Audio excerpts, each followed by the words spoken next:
BSc part 2 zoology paper first prawn में excretory system उत्सर्जी तंत्र।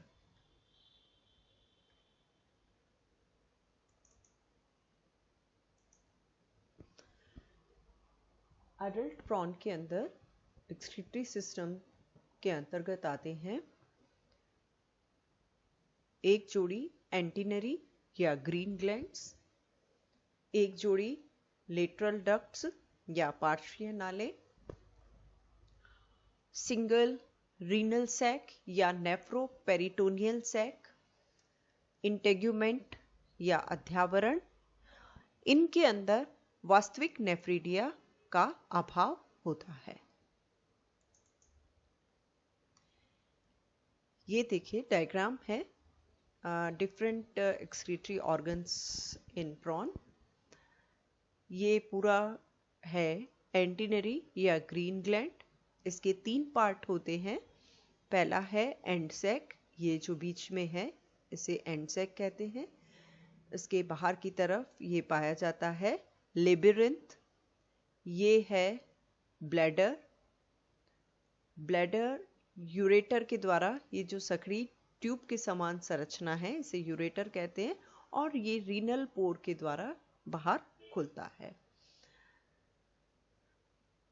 इस ब्लैडर से पीछे की तरफ में निकलती पार्श्व के अंदर लेटरल डक्ट्स, ये एक रही ये दूसरी, दोनों तरफ की लेटरल डक्ट्स आपस में मिलती है ट्रांसवर्स कनेक्टिव के द्वारा, और ये खुलते हैं एक सिंगल रीनल सैक के अंदर।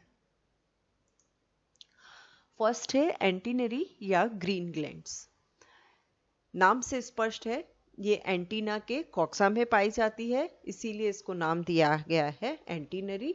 और ओपेक वाइट ग्रीनिश कलर की होती है, इसीलिए इन्हें ग्रीन ग्लैंड्स भी कहते हैं। इनकी साइज मटर के दाने के समान है।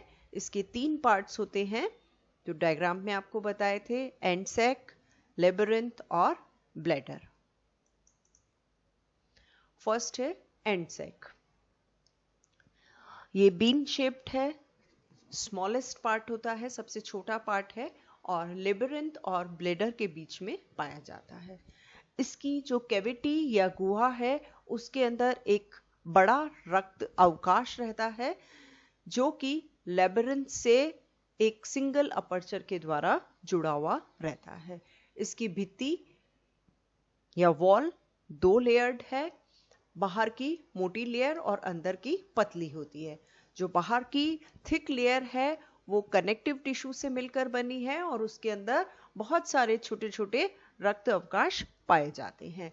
इनर की थिन लेयर एपिथेलियल सेल से बनी है जो कि नेचर वाइज एक्सक्रीटरी होती है, उत्सर्जी प्रवृत्ति की होती है।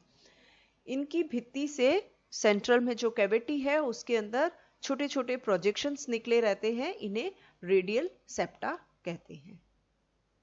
ये देखिए डायग्राम, ये है एंड सैक, पी के समान, मटर के दाने के समान। ये है पूरा लेबिरिंथ। इसके बीच में ये मिल रही है एक बड़ी ब्लड लैक्यूना। वॉल 2 लेयर्ड है, बाहर की और ये वाली है अंदर की। इसमें रेडियल सेप्टास निकले रहते हैं, ये रेडियल सेप्टा है, और ये है कनेक्टिव टिश्यू। और ये एंड सैक इस लेबिरिंथ में खुलता है एक सिंगल ओपनिंग के द्वारा। नेक्स्ट है लेबिरिंथ। ये रिलेटिवली लार्जर है, एंड सैक से कंपैरेटिवली बड़ा होता है। एंड सैक के बाहर की तरफ स्थित होता है। इसके अंदर बहुत सारी सकड़ी, शाखित और कॉइल्ड कुंडलित उत्सर्जी नलिकाएं या एक्सक्रीटरी ट्यूब्यूल्स पाई जाती है। ये ट्यूब्यूल्स कनेक्टिव टिश्यू या संयोजी ऊतक के अंदर एम्बेडेड रहती है, धसी रहती है, और इनके अंदर रक्त अवकाश भी होते हैं। हर ट्यूब्यूल एंड सैक से एक सिंगल ओपनिंग के द्वारा कनेक्टेड रहती है, लेकिन ब्लैडर में ये कई छोटे छोटे अपर्चर्स के द्वारा खुलती है। इन एक्सक्रीटरी ट्यूब्यूल की वॉल जो है वो सिंगल लेयर्ड है और एपिथेलियल सेल्स भी इसके जो इसमें एपिथेलियल सेल्स है वो भी एक्सक्रीटरी बाय नेचर होती है। नेक्स्ट है ब्लैडर। तीनों में से ग्रीन ग्लैंड में के जो 3 पार्ट हैं, एंड सैक, लेबरिंथ और ब्लैडर, उसमें ये सबसे बड़ा होता है। एंड सैक के अंदर की तरफ पाया जाता है पतली भित्ति वाली संरचना है जिसकी लाइनिंग एपिथेलियल सेल्स से बनी है जो कि उत्सर्जी होती है, और इसके अंदर की तरफ से एक छोटी एक्सक्रीटरी डक्ट या यूरेटर निकलती है और ये यूरेटर बाहर रीनल पोर के द्वारा खुलती है। नेक्स्ट है लेटरल डक्ट्स या पार्श्वीय नाले।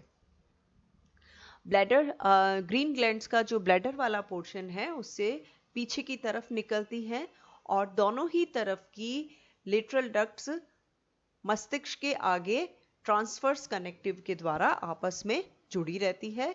ये डक्ट्स पीछे की तरफ रीनल सैक जो कि सिंगल है उस रीनल सैक के अंदर जाके खुलती है। नेक्स्ट है रीनल सैक्स।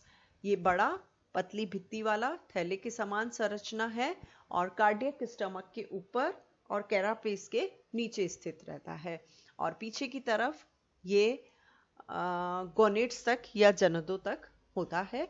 इसकी भित्ति भी सिंगल लेयर्ड चपटी एपिथेलियल सेल से बनी है जो कि बाय नेचर एक्सक्रीटरी होती है।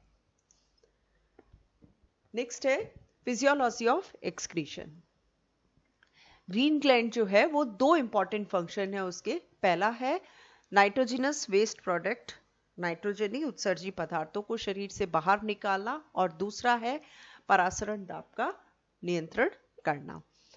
एंडसेक मेनली अमोनिया के कंपाउंड्स एक्सक्रीट करता है, लेकिन दूसरे पार्ट्स के द्वारा यूरिक एसिड और दूसरे वेस्ट प्रोडक्ट्स भी एक्सक्रीट किए जाते हैं। इस एंडसेक से एक्सक्रीटरी फ्लूइड या उत्सर्जी द्रव्य लेबरिंथ में आते हैं।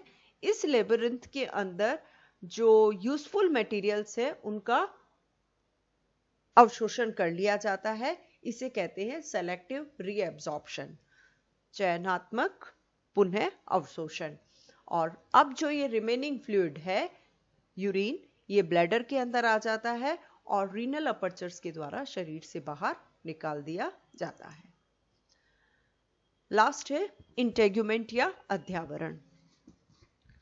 मोल्टिंग या निर्मोचन के दौरान इंटेग्यूमेंट को त्यागा जाता है और नई इंटेग्यूमेंट बनती है। ये काइटिनस कवरिंग है। बॉडी से जो नाइट्रोजनस वेस्ट प्रोडक्ट्स सिक्रीट किए जाते हैं ये इस इंटेग्यूमेंट के नीचे की तरफ आके जमा हो जाते हैं। तो जब मोल्टिंग के दौरान इस इंटेग्यूमेंट को त्यागा जाता है तो उसके साथ जो ये उत्सर्जी पदार्थ अटैच्ड हैं, जुड़े हुए हैं, वे भी शरीर से बाहर निकाल दिए जाते हैं।